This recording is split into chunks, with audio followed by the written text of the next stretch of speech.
Alright, what's going on everyone? It's Smash is back, and you wanted exposing videos? Well, I've got another one for you, and it isn't Amy Slayton this time, and there is likely going to be a part 3 because I do believe some fans and another creator have some more they'd like reported. I'll likely start working on that soon. But yesterday I was looking for some cheap games to buy on Steam for, like a quick little entertainment thing going on there. But I only have $5, so I go to the cheapest. I noticed that some so-called developers here on Steam are, they're doing some pretty shitty things to get published on Steam.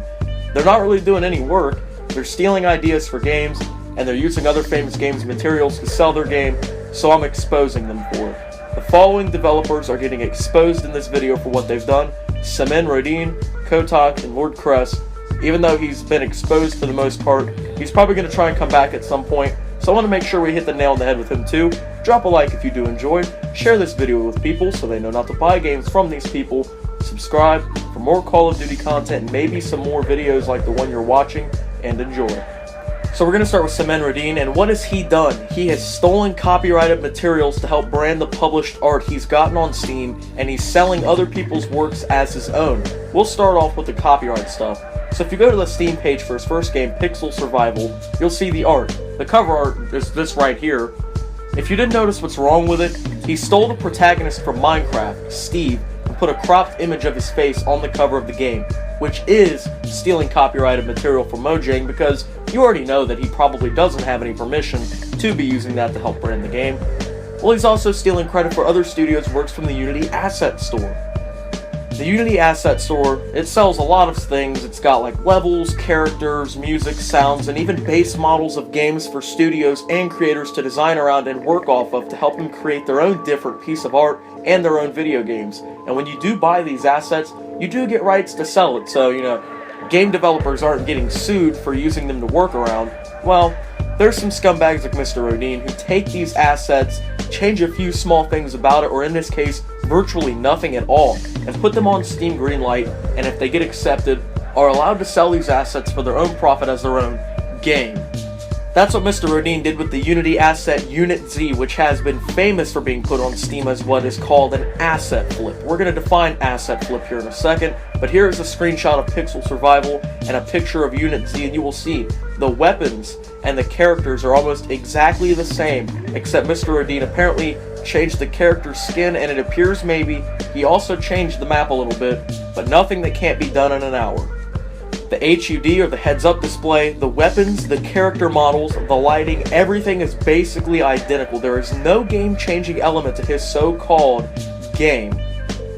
There's nothing different from it from the Unit Z asset. You can see that. He also has another game that steals from the same exact asset in Unit Z called Pixel Day Gun Z. So the name he's also trying to take from DayZ, a popular zombie survival game, but what he did was take another Unity asset from the map designs and the map in general. That asset I couldn't find. If you do find it, or you do know what it is, make sure to drop a link in the comments. But he took the map asset, then threw in Unit Z on top of that, and just coded it to work together and called that a game. What it instead created was a laggy, bright, mix-up piece of garbage. Roblox and 3D fully designed maps don't mix. They don't work. It's ugly. It's horrendous. Both of these games made it onto Steam, and both of them are still for sale, and both of them have gotten hate in reviews. Both of these games have identical copy and paste descriptions with a few minor tweaks on their store page. Both games require Windows 7 with 1024 megabytes RAM. Both of these games require DirectX version 9.0C. Both games require 200 megabytes RAM for download space. It's a terrible scam that they've pulled off, and it's likely that they're going to publish again since, they've been on Steam twice, and both times were this year. But now that we've covered Mr. Rodin, what is an asset flip? An asset flip, by agreed definition, is when a developer purchases or pirates an asset pack from Unity or another studio, changes little to nothing in the asset, and then publishes this work as their own, and they cannot have legal action taken on them due to licensing allowing selling rights to the asset pack. Now that you know what that is, let's talk about Kotach. Kotach is a supposed game development studio that did the same thing that Mr. Rodin did. They grabbed an asset from the Unity store called Unit Z and changed a few things or nothing at all, and then published it to Steam, and they got some pretty decent sales. However, theirs is called Uncrowded, and unfortunately it did seem to sell pretty well for a tiny little indie developing software studio. considering that there's 5,000 reviews for it, and only the 4 that I saw had the game gifted to them or got a free copy somehow. So a lot of people, thousands of people, bought this game. The game shamelessly asset flipped Unit Z and looks identical and plays identical to Unit Z and Mr. Rodin's games. Kotach has also got another supposed game called The District that is similar in nature to Uncrowded, but is instead a broken version of another Unity asset called Decayed State.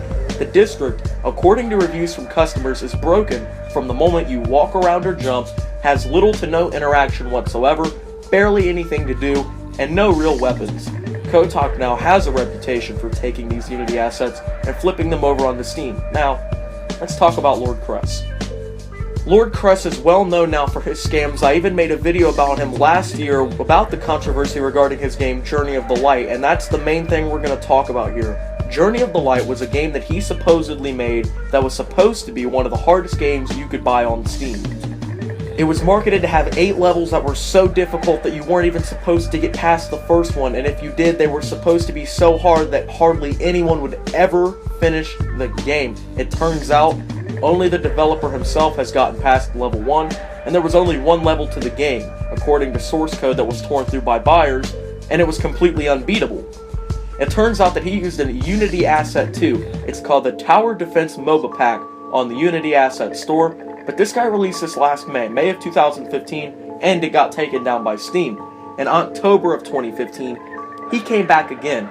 He tried to make games and almost got greenlit again with 2 new games. He was caught by the community after he tried to use another Unity asset on both of his new games.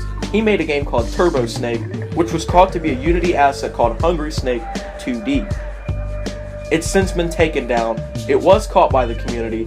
His other game he called ARR was a Unity asset flip of X-Racer. So, I figured that since he's trying to make comebacks, I'd drop him in here, and when and if he tries again, we can stop this piece of shit before it gets out of hand again.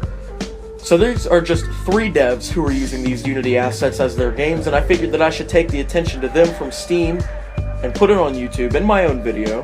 However, these 3 are not the only ones doing it. It's actually a very rampant and bad issue going on with Steam and its Greenlight program, and it hurts the reputation of indie developers. Older viewers know that I try my best to support fully for indie developers. I'm going to be going into the game development field myself at some point, and it bothers me to see stuff like this happen. I wanted to put exposure on the issue a little bit more. Thank you for watching. Don't buy from these publishers. Share this so others know not to buy from these publishers, and Smash, signing out.